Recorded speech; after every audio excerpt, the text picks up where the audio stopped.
Hello everybody, I'm Eleanor from the KU Natural History Museum, and this is Pop-Up Science Online. Today we're going to be exploring the Earth's water cycle. The water cycle shows the continuous movement of water within the Earth and within the atmosphere. It's a complex system that includes many different processes. I'm excited to learn about these processes with you and to try a cool science experiment where we'll model how groundwater gets filtered as it moves through different layers of earth materials like sand and rock.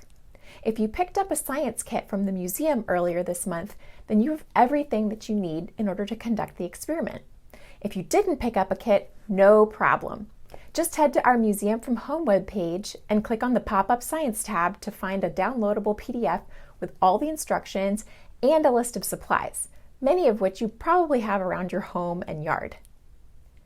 Often, we learn about the Earth's water cycle as a simple circular pattern of evaporation, condensation, and precipitation.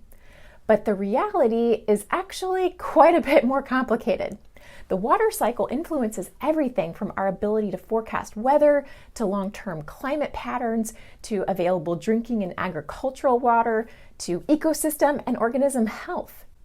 Scientists at the National Oceanic and Atmospheric Administration, as well as other agencies and researchers at universities, are working to expand our understanding of the water cycle at global and local scales to help tackle many different societal, ecological, and geological issues. The water or hydrologic cycle shows the continuous movement of water in the earth and in the atmosphere. And it's essentially a bunch of smaller cycles that operate simultaneously all over the planet. So there's a lot going on.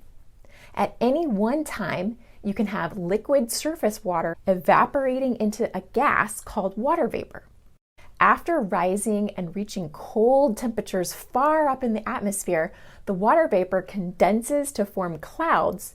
And when the condensing water molecules get heavy enough, they fall as precipitation, such as rain, sleet, snow, or hail. The precipitation then falls back onto Earth's surface and can flow, or first melt and then flow, across the land as runoff water. Eventually, that runoff water may soak down into the ground via infiltration and percolation. Infiltration and percolation is when droplets of water move through tiny spaces called pore spaces between grains of soil, sand, and rock particles. The water and air in these pore spaces is called the unsaturated zone. In moving through the pore spaces, the water droplets may ultimately end up in the saturated zone, which is where all the pore spaces and rock fractures are filled with water. We call the top of the saturated zone the water table. Often, the saturated zone is part of an underground aquifer, which is a body of rock or sediment that can hold fresh water underground. Some aquifers are shallow, some are deep, and some aquifers can span very long distances and allow water to flow from one place to another underground. Plants frequently take up groundwater through their root systems, and they use it during photosynthesis. When that happens, some of the water evaporates back into the atmosphere. This process of water moving from plants to the atmosphere in the form of water vapor is called transpiration. So as you can see, the water cycle is a very complex system of multiple cycles all happening at once. And it means that the water you drank this morning went through the ground and through a plant, and it's been in the atmosphere too. About 71% of the Earth's surface is covered in water, and the oceans hold over 96% of all Earth's water, meaning that water is saline or salty water. Therefore, only a small percentage of water on our planet is fresh water, which we and most other life forms need to survive. Groundwater is a critical source of this fresh water, with nearly half of all people living in the United States getting their drinking water from groundwater. Groundwater is typically cleaner than the surface water in rivers and lakes. Why? In large part, this is because of those two processes that we discussed earlier, infiltration and percolation through pore spaces. let's try out our science experiment to see nature's water filtration system in action. For this activity, you'll need one coffee filter, one elastic rubber band, a clean plastic 2-liter soda bottle, scissors, a large cup, a mixing spoon, a half cup of large gravel or pebbles, a half cup of coarse sand. Aquarium gravel works well if you don't have any coarse sand, a half cup of fine sand, 1 full cup of soil, and 1.5 cups of water. The first thing we need to do is to cut the soda bottle in half. Then we'll use the rubber band to attach the coffee filter to the neck of the soda bottle. We'll place the upper portion of the bottle filter side down so that it sits inside the bottom half of the bottle, like so. Then make sequential layers inside the upside down portion of the bottle. First, make a layer of sand, then the coarse sand or the aquarium gravel, and then finally the larger pebbles.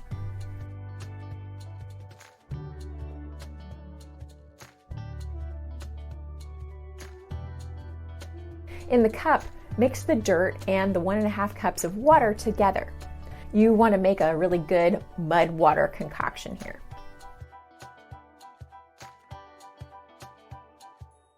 Then slowly and carefully pour about 2/3 of the muddy water into the layers in your bottle. Leave some of the water in the cup for later comparison purposes. Wait about 15 to 20 minutes for the dirty water to filter through the different layers. The water that went through the pore spaces is a bit cleaner than the original muddy water. If you put the filtered water through the system again, it would become cleaner still. However, please note that no matter how clean it looks, you should not drink this water. This experiment demonstrates how infiltration and percolation of surface water through sequential layers of earth materials helps to clean the surface water. This is because soil, sand, and other earth materials can hold on to certain pollutants, contaminants, and even some microorganisms. Now, although groundwater is cleaner than surface water, earth materials are not perfect filters, and some contaminants can still make their way through the soil and pollute the groundwater. So groundwater should always be tested before drinking it. That's what our water treatment plants and our regulatory agencies like the Environmental Protection Agency are for. Unfortunately, contamination of groundwater resources has become a bigger and bigger problem as human populations increase and draw down available groundwater, while at the same time increasing the amount of pollution reaching aquifer systems. In honor of Earth Day coming up next week, here are a few things that you and your family can do to help reduce contamination of groundwater. First, not wasting water. So always turn off the tap while you brush your teeth or in between dishes if you're scrubbing them by hand. Only water your plants and lawn when they need it. So don't let your sprinklers come on when it's raining outside, and water plants during the coolest part of the day so that less water evaporates away. And reduce chemical usage around your home and yard. Never dump chemicals like pesticides directly down the drain or on the ground. Well, that's all that we have time for today. I hope that you had fun learning about the water cycle and modeling groundwater filtration. As always, we'd love to see your science experiment in action, so please post pictures either in the comments or tag the museum on our social media. Thanks for watching, and be sure to join me next month on May 15th to learn about symmetry in the natural world. Bye-bye!